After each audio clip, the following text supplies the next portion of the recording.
I never thought a Tuesday morning delivery run would turn into a full-blown war with the most insufferable woman in Pine Valley, Colorado.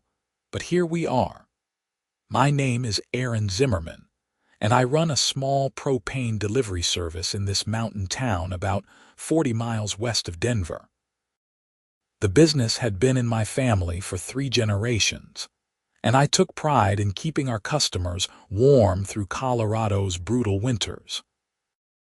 On this particular February morning, I was making my regular rounds through Elk Ridge Estates, one of those planned communities that popped up during the housing boom.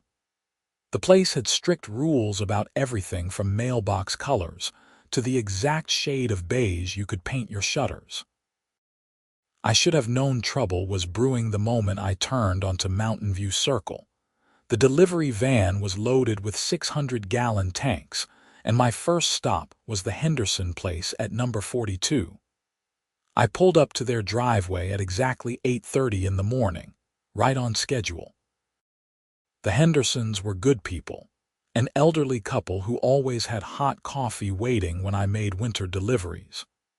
But as I started backing the van into position to access their propane tank, a white Lexus SUV suddenly screeched to a halt directly behind me, blocking my exit completely. I sat there for a moment, waiting for whoever it was to realize their mistake and move. Nothing happened. The SUV just sat there, engine running, positioned perfectly to trap my van against the curb. I honked twice, politely at first. Still nothing. Finally, I put the van in park and climbed out to see what the hell was going on. That was when I met Brenda Patterson. She stepped out of the Lexus like she owned the entire street, which in her mind, she probably did. Mid-40s, blonde hair sprayed into submission, wearing what looked like a $1,000 athleisure outfit despite the fact that I would bet money she had never actually exercised a day in her life. She had that look, the one every service worker in America has learned to dread. The look that said she was about to make your day significantly worse and enjoy every second of it. "Excuse me," I called out, keeping my voice friendly. "Could you move your vehicle? I need to make a delivery here." Brenda walked toward me with measured steps, her designer boots clicking on the asphalt. When she got close enough, I could see the little laminated badge hanging from a lanyard around her neck. HOA president, it read. Of course. "I don't think so," she said, her voice dripping with authority she thought she had. "Do you have a commercial vehicle permit for this neighborhood?" I blinked at her. "A what?" "A commercial vehicle permit." She pulled out her phone and started tapping on it. As of last month, the Elk Ridge Estates Homeowners Association requires all commercial vehicles to obtain a permit before entering the community.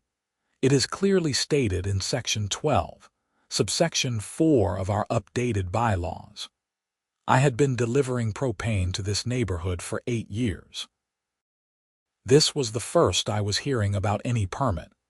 "Madam, I am just here to deliver propane to the Hendersons. They are expecting me. Their tank is nearly empty." "Then they should have informed you about the new requirements," Brenda said, not looking up from her phone. "I am documenting this violation right now. That is a $500 fine for the homeowner who allowed an unpermitted commercial vehicle on the premises." My jaw actually dropped.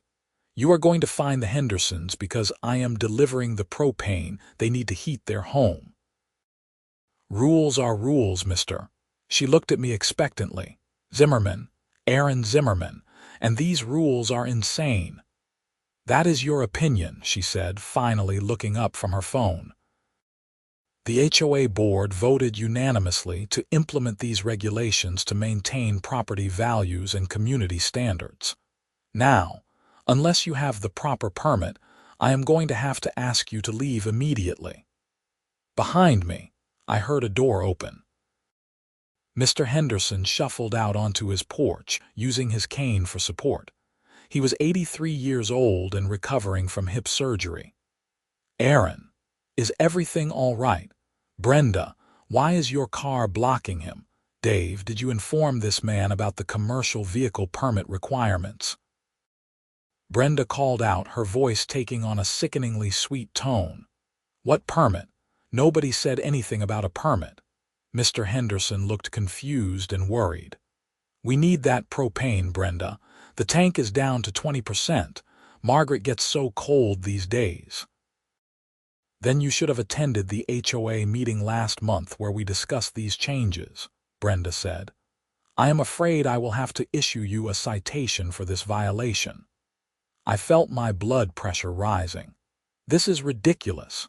Mr. Henderson needs propane. I am here to deliver propane. Just move your car and let me do my job.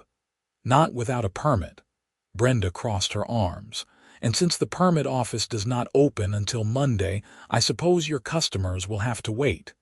Today is Tuesday, I said slowly. Exactly. Applications must be submitted in writing and take 5 to 7 business days to process, so you could potentially return. She pretended to count on her fingers. Next Tuesday at the earliest, assuming your application is approved, of course. This woman was unbelievable. I took a deep breath, trying to keep my cool. Listen, Mrs. Patterson, I understand you have rules, but this is a safety issue. People need propane for heat, hot water, and cooking. You cannot just block essential service deliveries. I can and I will, she said. This is a gated community with standards. If we allow every random commercial vehicle to drive through whenever they please, what is next? Ice cream trucks, food carts. We might as well be living in a trailer park. I have been delivering here for 8 years, I said, my voice tight. Never once has there been a problem. Well, there is a new sheriff in town, Brenda said with a smile that made me want to scream. I became HOA president 6 months ago, and I take my responsibilities very seriously. Property values in this community have already increased by 3% since I implemented my new initiatives. Brenda, please, Mr. Henderson called out, sounding desperate now. We really need that delivery. Then your delivery man should follow the proper procedures, she said. Now, I suggest you move this eyesore of a van before I call the police and have it towed for illegal parking. That was it. I had reached my limit.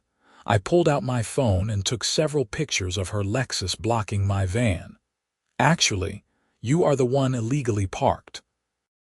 You are blocking a commercial vehicle engaged in legitimate business activities. So either move your car in the next 60 seconds or I am calling the police myself. Brenda's eyes narrowed. You do not want to threaten me. Not a threat. A promise. I started dialing. For a moment, we just stared at each other. Then Brenda let out a theatrical sigh. Fine. I will move. But this is not over, Mr. Zimmerman. You have not heard the last of this. She got back into her Lexus and pulled forward just enough for me to maneuver. I was fuming, but I had a job to do. I spent the next 45 minutes completing the Henderson delivery, and Mrs. Henderson gave me an apologetic plate of homemade cookies, whispering that Brenda had made everyone's life miserable since taking over the HOA. I had 4 more deliveries scheduled in Elk Ridge Estates that day. Brenda showed up at every single one. At the second house, she stood in the driveway filming me with her phone, narrating about unauthorized commercial activity like she was some kind of investigative journalist.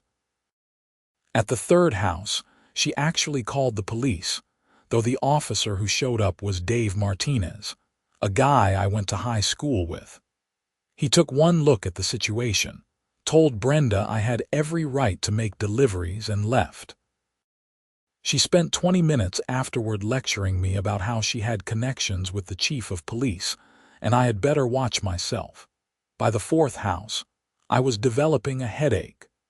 By the fifth, I was fantasizing about creative uses for propane that definitely violated safety regulations. When I finally left Elk Ridge Estates that afternoon, I was 3 hours behind schedule, and I had a voicemail from my dispatcher saying that 4 other customers in the neighborhood had received threatening letters from the HOA about their propane deliveries. Apparently, Brenda had been busy. That night, I did something I probably should not have done. I looked up Brenda Patterson's address in our customer database. She was not a customer, but her next-door neighbor was, and while I was reviewing the account, I noticed something interesting. The neighbor, a guy named Robert Chen at 156 Mountain View Circle, had just switched to natural gas last month and canceled his propane service, which meant Brenda's address, 158 Mountain View Circle, was now our only active account on that particular block. Out of curiosity, I pulled up her account history. Brenda Patterson had been a customer for 2 years. She had a 1,000-gallon tank that served her furnace, water heater, and that fancy outdoor kitchen setup I could see in the street view photos online.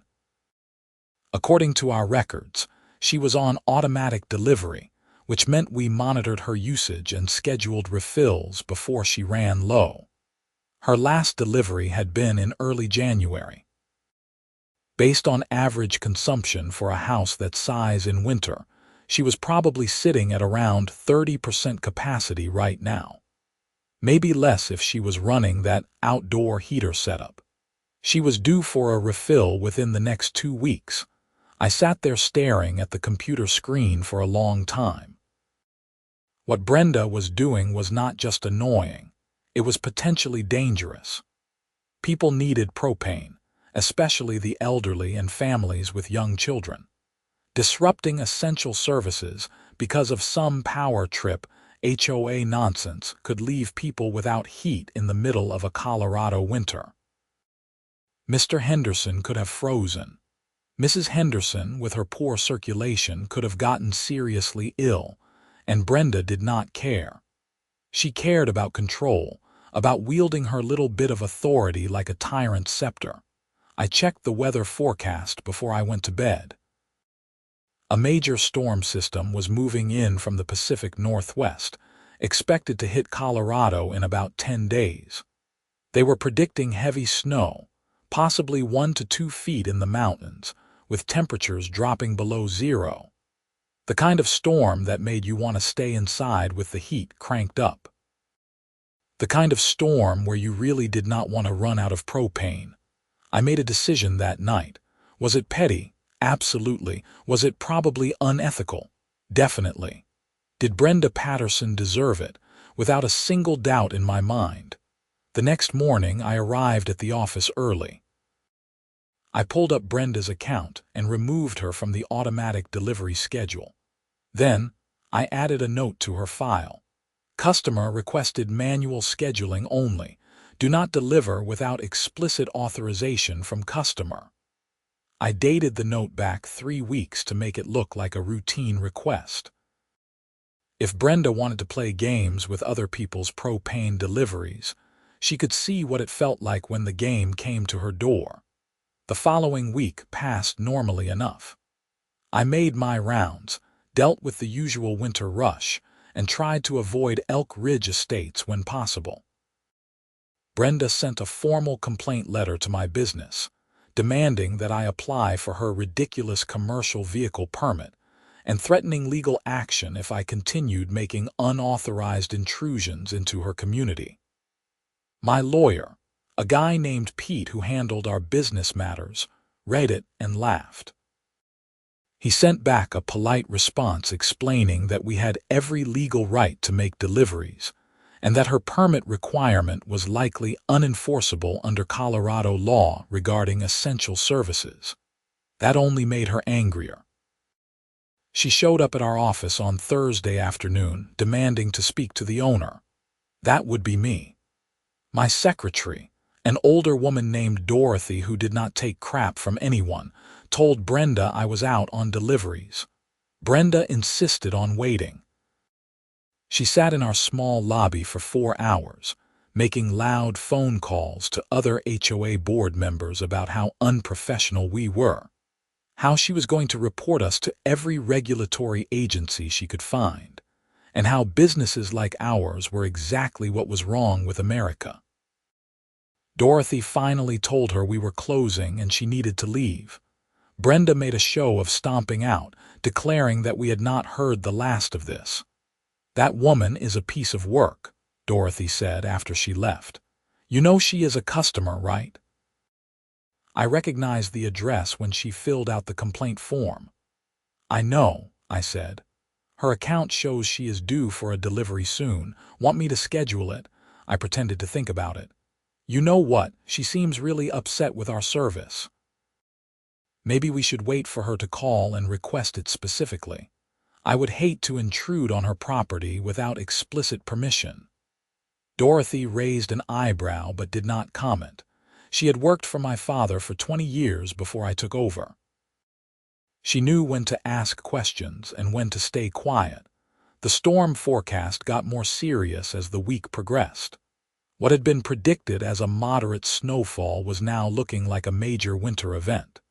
The National Weather Service issued warnings for the entire Front Range. People started stocking up on supplies. Our phones rang constantly with customers requesting early deliveries before the storm hit. I made sure everyone got taken care of. Everyone except Brenda Patterson. On Sunday, 3 days before the storm was due to arrive, I was at home watching the weather coverage when my phone rang. It was Dorothy, which was unusual for a weekend. "Aaron, just got a call from Brenda Patterson's husband. Said their propane is running low and they need a delivery scheduled ASAP before the storm. I told him we are completely booked until after the weather clears, but I wanted to check with you first." Her husband. I had forgotten she was married. I felt a brief moment of guilt. Then I remembered Mrs. Henderson bundled up in 2 coats because Brenda had delayed their delivery by 3 hours while she lectured me about community standards. "We are pretty swamped," I said slowly. "I mean, we have been getting calls all week from people preparing for the storm." "That is what I told him," Dorothy said. "But technically, we could squeeze them in tomorrow if we really needed to. The route through Elk Ridge Estates is not completely full." "Did he say how low they are?" "He said the gauge is showing about 15%. 15%. That would last them maybe a week in normal conditions. 3 or 4 days in the extreme cold that was coming. And the storm was expected to dump enough snow that we would not be able to make deliveries for at least 3 days afterward, maybe longer if the roads were bad." "Tell them the earliest we can schedule is Friday," I said, "after the storm passes and the roads are clear." There was a pause on the other end. "Aaron, Friday might be too late. If they run empty during the storm, then maybe Mrs. Patterson should have thought about that before she spent the last 2 weeks harassing me and threatening my business," I said. "She made her bed, she can freeze in it." Another pause. "Okay, it is your call, I will let them know." After we hung up, I sat there staring at my phone. Part of me felt like a vindictive jerk, but the larger part of me felt like I was finally standing up to a bully who had gone unchecked for too long. Brenda Patterson had spent 6 months making everyone's life miserable with her petty tyranny. She had threatened elderly people with fines during a harsh winter. She had tried to sabotage my business because she got off on the power. Maybe a few cold days would teach her some humility. Monday morning arrived with gray skies and falling temperatures. The storm was now less than 48 hours away. I spent the day making emergency deliveries, prioritizing families with young children and elderly customers. Everyone was nervous, stocking up on food and supplies, making sure their generators were working. At 2 in the afternoon, my phone rang. Brenda Patterson herself. "Mr. Zimmerman," she said, her voice tight. "I need to schedule a propane delivery immediately." "Hello, Mrs. Patterson," I said pleasantly. "I am afraid we are completely booked until after the storm passes. The earliest I can get to you is Friday afternoon." "That is unacceptable. We are at 15%. We will run out during the storm." "I understand your concern, but we have to prioritize emergency deliveries.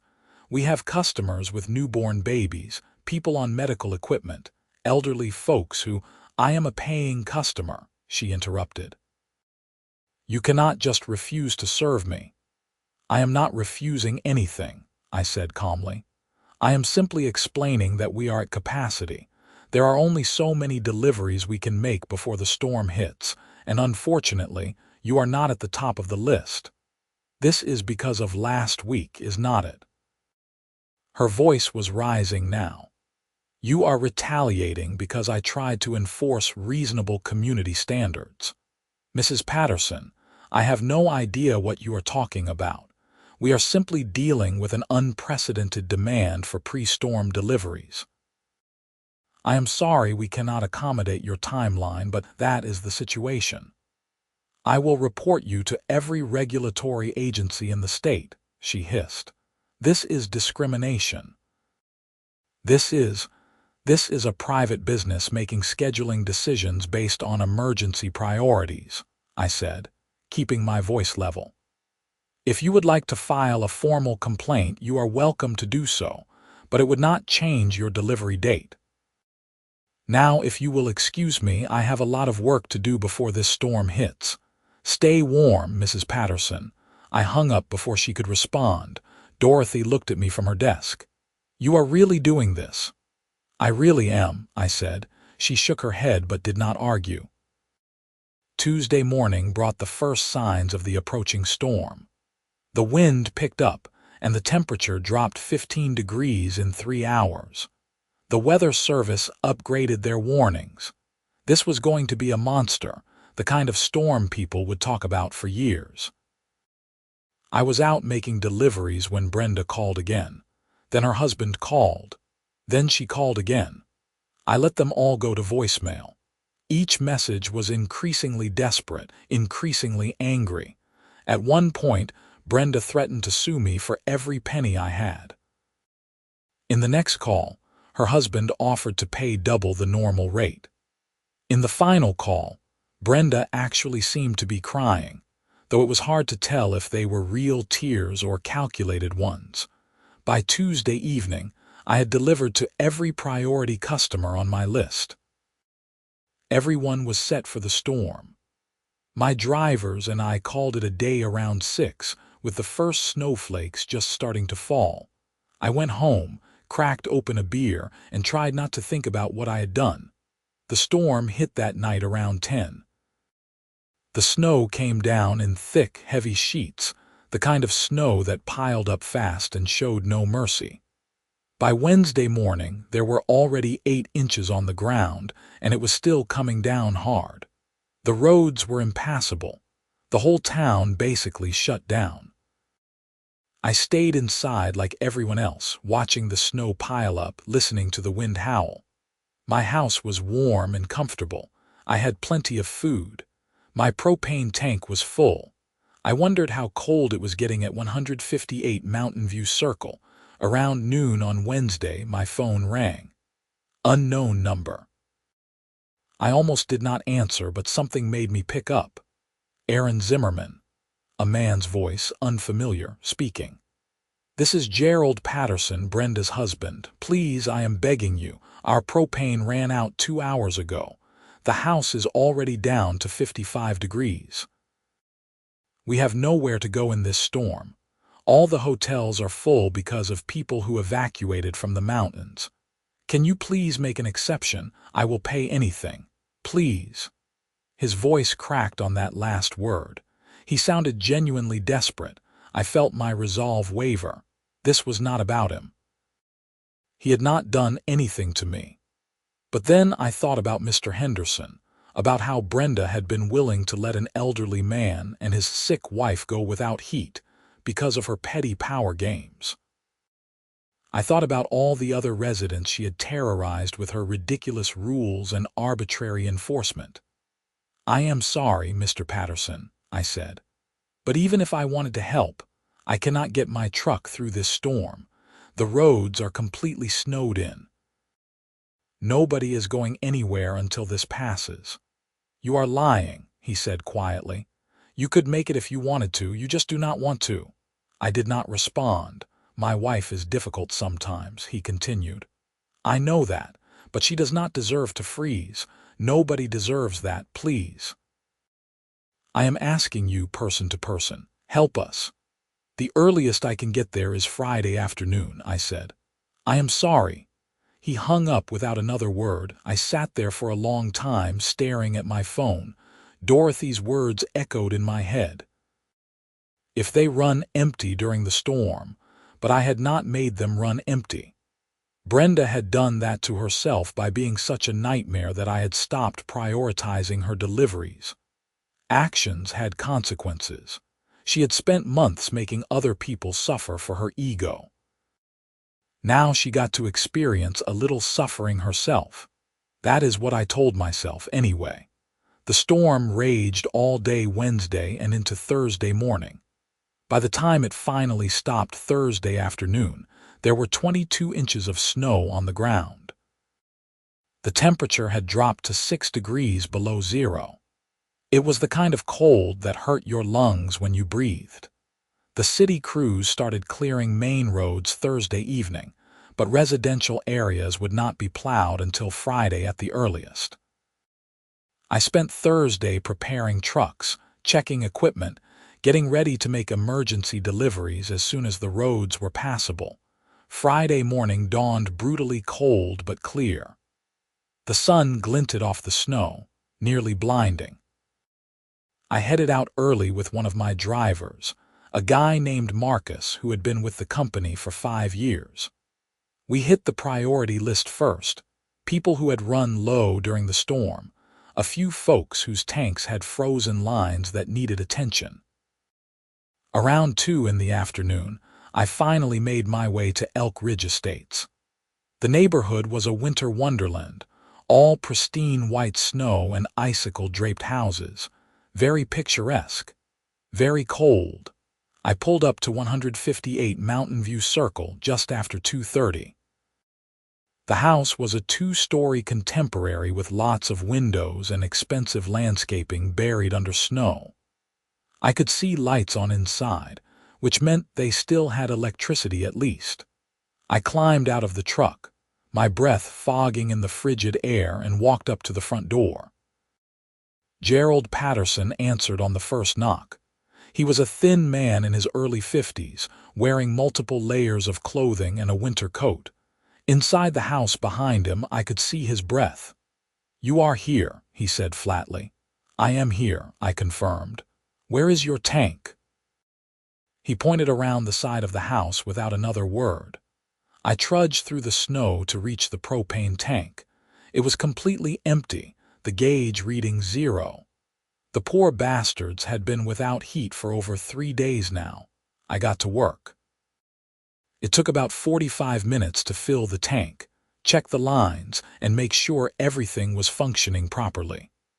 The cold made every movement awkward, and my fingers were numb by the time I finished. When I was done, I walked back to the front door and rang the bell. Gerald opened it again. "Are we good? All set," I said. "Give it about 20 minutes for the system to fully restart, then you should have heat again." He just nodded. No thank you, no acknowledgement of the relief he must have been feeling, just a cold nod. "That will be $640, I said. "The storm surcharge is waived since it took me so long to get here." He pulled out his wallet and handed me a credit card. I processed the payment on my mobile terminal. The whole transaction was silent and awkward. As I was turning to leave, Brenda appeared in the doorway behind her husband. She looked awful, her hair unwashed, her face pale and drawn, but her eyes were full of fire.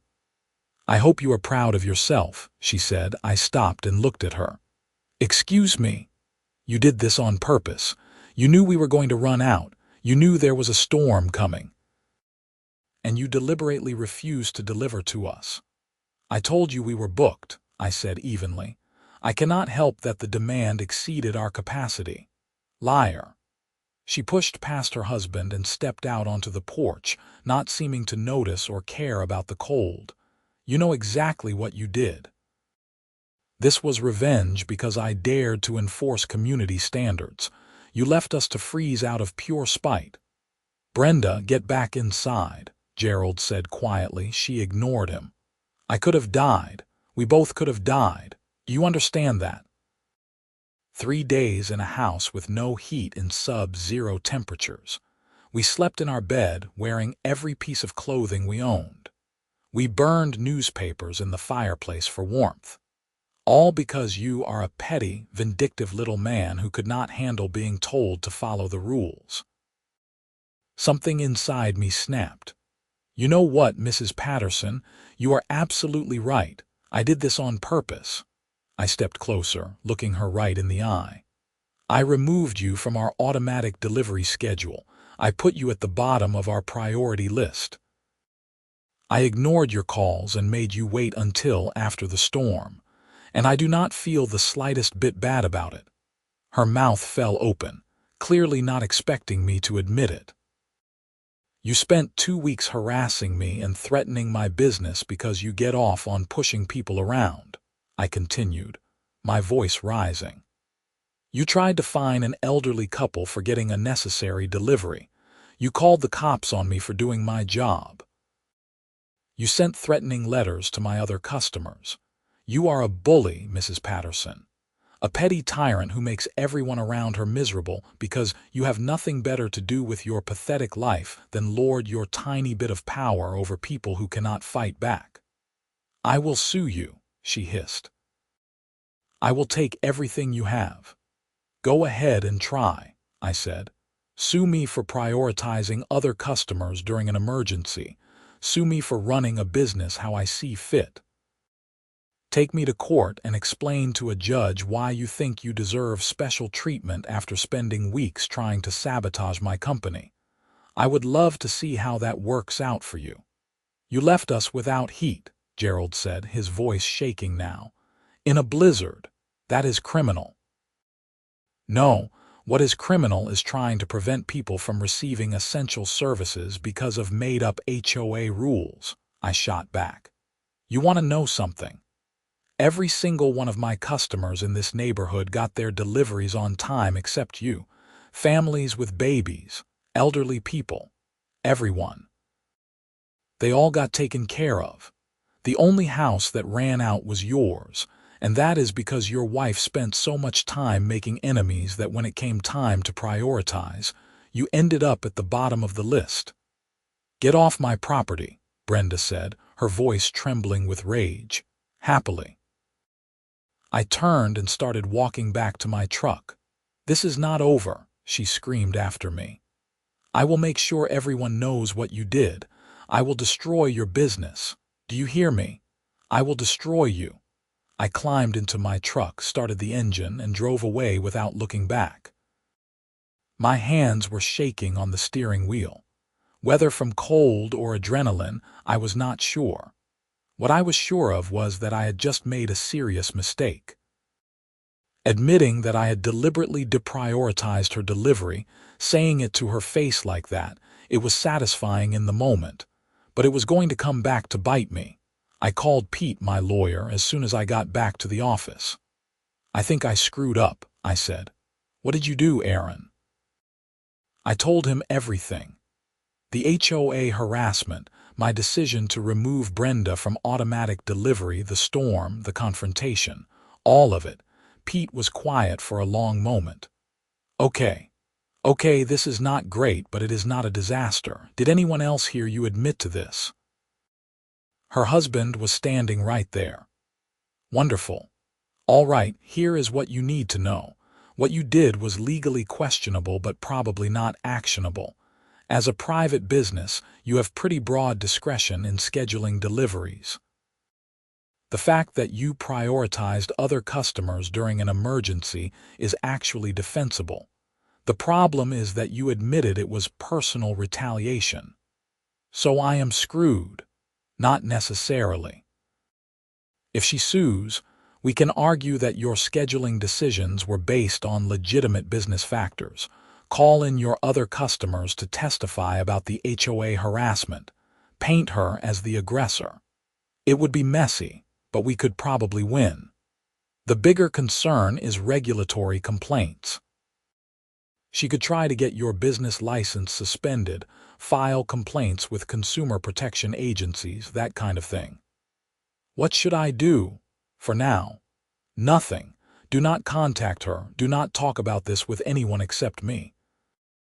Document everything, all the harassment, the threatening letters, the time she blocked your van. We need a paper trail showing her behavior. And pray she does not actually follow through with the lawsuit. Of course, Brenda followed through with the lawsuit. The papers were served 2 weeks later. Brenda and Gerald Patterson vs. Zimmerman Propane Services, claiming negligence, intentional infliction of emotional distress, and endangerment. They were seeking $200,000 in damages. Pete filed a response denying everything and immediately began building our defense. He subpoenaed HOA records, interviewed my other customers in Elk Ridge Estates, documented every threatening letter and harassment incident. It turned out Brenda had quite a history of complaints against her as HOA president. Fines for trivial violations, threatening letters, complaints to city officials about residents who dared to challenge her authority. One homeowner had actually moved out of the neighborhood specifically to get away from her. "This is good for us," Pete said during one of our strategy sessions. "We can establish a pattern of harassment and bullying behavior. It supports our argument that your scheduling decisions were a reasonable response to her attacks on your business." Will that be enough? Maybe. The problem is that you admitted it was intentional. That is going to be tough to overcome. If this goes to trial, it will come down to whether the jury thinks you were justified or whether they think you went too far. Great. There is another option, Pete said carefully. We could try to settle. Offer them something to make this go away. Absolutely not, I said immediately. I am not giving that woman a single penny. She started this. I just responded in kind. Pete sighed. Aaron, I understand the principle of the thing, but litigation is expensive and uncertain. Even if we win, you will spend thousands in legal fees. Settlement might be the smart play here. No, I said firmly. We fight this. So we fought. The case crawled through the legal system at the speed of bureaucracy. Depositions, motions, discovery requests. Months passed. The lawsuit hung over my head like a dark cloud, coloring everything I did. I lost sleep. I snapped at Dorothy. I found myself dreading deliveries to Elk Ridge Estates, even though I never saw Brenda anymore. But something unexpected happened.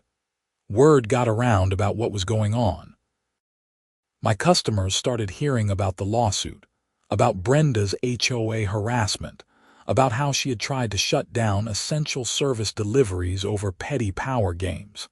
And they got angry. It started with Mr. and Mrs. Henderson. They showed up at the courthouse for one of the preliminary hearings, walked right up to Pete, and offered to testify on my behalf. Then the family at the third house I had visited that day came forward. Then another customer. Then another. Turned out, a lot of people had stories about Brenda Patterson. The single mother she had fined 3 times for having toys visible in her yard. The veteran who received a violation notice for flying an American flag that was 2 inches larger than HOA regulations allowed. The couple who had been threatened with legal action for painting their front door the wrong shade of red. A local reporter got wind of the story and wrote an article about HOA overreach, featuring Brenda as the primary villain. The piece was picked up by regional news outlets, then went semi-viral on social media. Suddenly, Brenda Patterson was the face of everything people hated about homeowners associations. The entitled Karen who cared more about property values than people. The public attention made things worse for both of us in different ways. I got supportive messages from strangers, but I also got criticized by people who thought what I did was dangerous and irresponsible regardless of the provocation. Brenda, on the other hand, got death threats. People showed up at her house to yell at her. Someone vandalized her Lexus with spray paint that read, "HOA Tyrant." I did not feel good about any of it. 6 months after the lawsuit was filed, something changed. The HOA board at Elk Ridge Estates held an emergency meeting. According to the minutes, which became public record when Pete subpoenaed them, there was a motion to remove Brenda as president. The vote was unanimous among the other board members. A week later, Brenda and Gerald dropped the lawsuit. Pete called me with the news. They filed a dismissal with prejudice, which means they cannot refile later. "It is over, Aaron. You won." I should have felt relieved, triumphant even. Instead, I just felt tired. "Did they say why?" I asked. "No official reason, but reading between the lines, I think the board forced her hand. The negative publicity was destroying property values, which is ironic considering that was her whole justification for the permit nonsense in the first place. They probably told her to drop it or face some kind of action from the HOA itself. So she lost everything over this. Her position, her reputation, probably a lot of her social standing in the community. "That tends to happen when you make yourself a public villain," Pete said. "Look, I know you are not the vengeful type despite what you did, but do not feel too bad for her. She brought this on herself by trying to turn a neighborhood into her personal fiefdom. Maybe this will teach her some humility. Maybe. But I doubted it.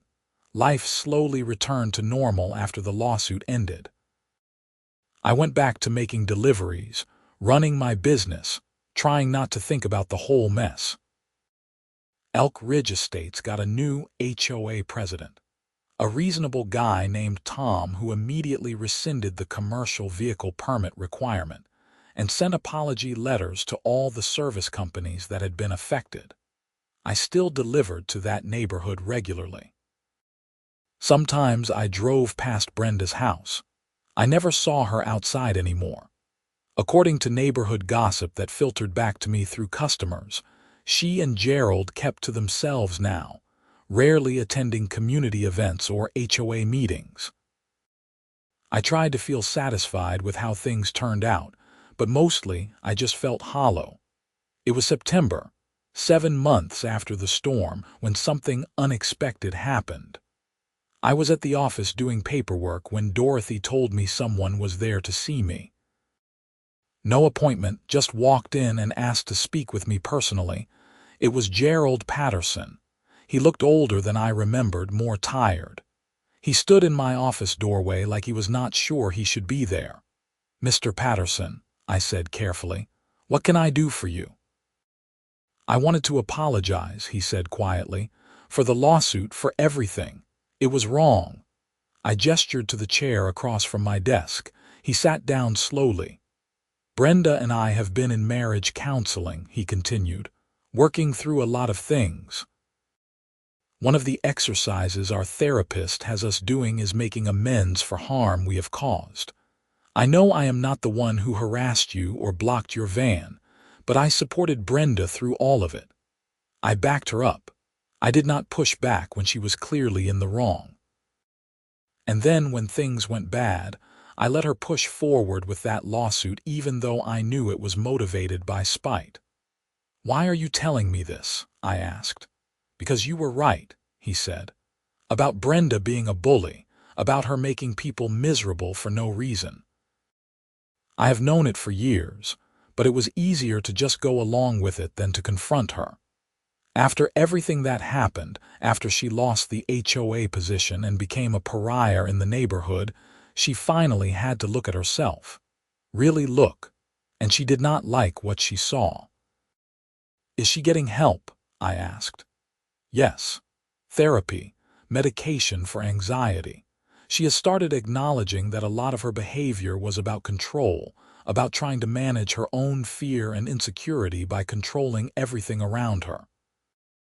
It does not excuse what she did, but at least she is working on it. I did not know what to say to that. The thing is, Gerald continued, what you did leaving us without heat during that storm, it was dangerous. It was petty. It could have killed us if things had gone differently. I know, I said quietly, but I understand why you did it. Brenda made your life hell. She tried to destroy your business over nothing. She deserved consequences. He paused. I just wish the consequences had not involved me freezing my rear end off for 3 days. Despite everything, I almost laughed. For what it is worth, I am sorry too, I said. I should not have done it. There were better ways to handle the situation. I let my anger get the better of me, and that was wrong. Gerald nodded. We are even then. And I wanted you to know that Brenda is not going to cause you any more problems. She barely leaves the house these days. She is too embarrassed. I did not want to destroy her life, I said. You did not, Gerald replied. She destroyed it herself. You just held up the mirror. He stood up to leave, then paused. One more thing. Our propane tank is getting low. Would you be willing to add us back to your regular delivery schedule? I looked at him for a long moment. Then I pulled up my computer and found their account. With a few keystrokes, I reactivated their automatic delivery status. You are all set, I said.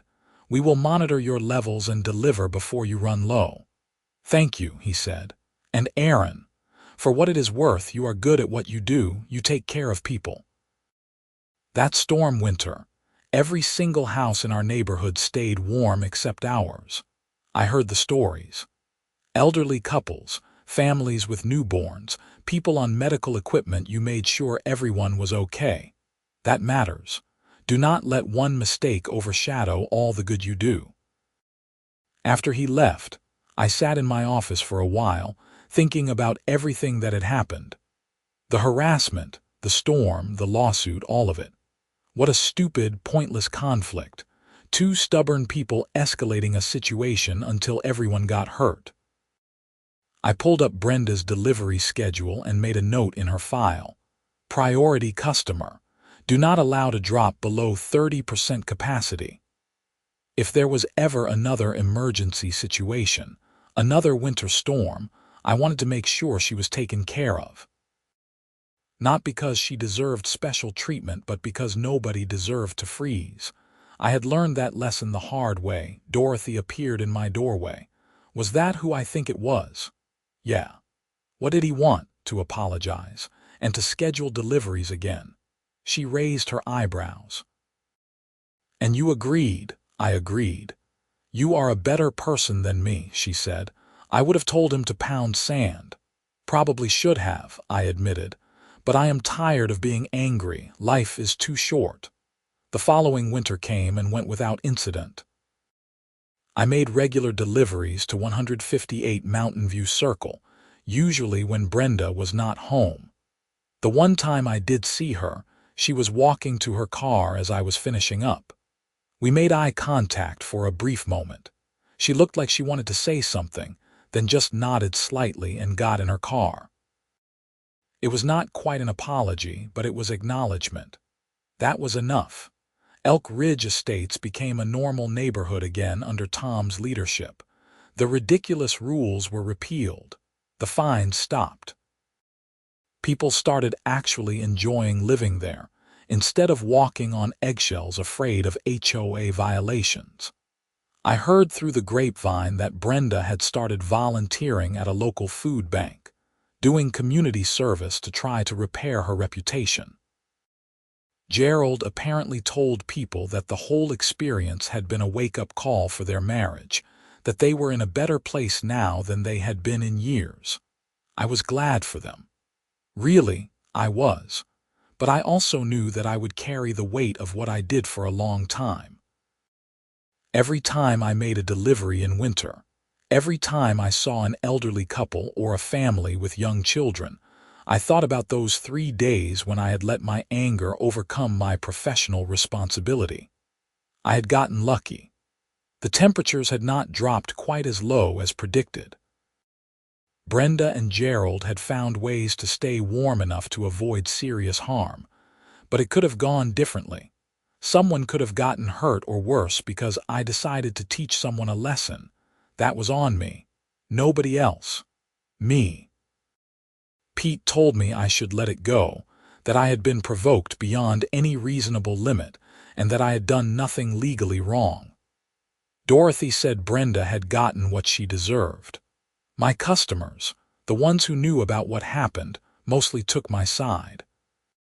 But late at night, when I was alone with my thoughts, I knew the truth. I had let the worst parts of myself win. I had become petty and vindictive and cruel, wrapped up in righteous anger and justified revenge.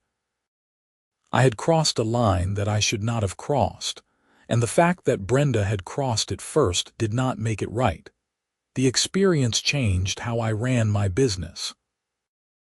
I implemented new policies for emergency situations, clear criteria for prioritizing deliveries that took emotion out of the equation.